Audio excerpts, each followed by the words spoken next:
Welcome to Luca is a Billionaire, where the only thing I invest in is your answers. In this video, I will explain how to use Ashwagandha Lehyam. This traditional Ayurvedic preparation is a potent herbal jam, often valued for its adaptogenic qualities. To begin, it is always wise to consult with an Ayurvedic practitioner to determine the most suitable dosage for your individual needs. Generally, you will start with a small amount, gradually increasing it as your body adjusts. Remember, for most adults, a common dosage ranges from 5 to 10 grams per day. This is approximately 1 to 2 teaspoons of the Lehyam. You can take this amount once or twice daily.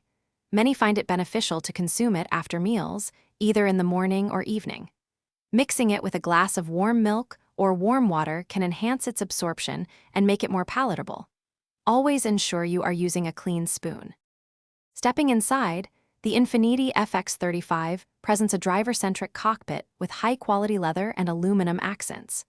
BMW interiors are known for their elegant design, intuitive iDrive infotainment system, and premium finishes. Both vehicles offer comfortable seating for 5 passengers and a host of luxury features like heated seats and premium audio.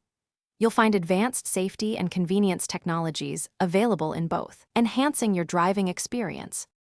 Consistent and regular use of Ashwagandha Lehyam can offer several potential benefits. Many individuals report improved overall well-being, enhanced vitality, and better stress management. It is also known to support more restful and rejuvenating sleep patterns. Remember, the full effects of this herbal preparation are typically observed over several weeks of continuous use. Patience and consistency are key to experiencing its profound advantages. Thanks for watching and please subscribe. It's the best investment you'll ever make.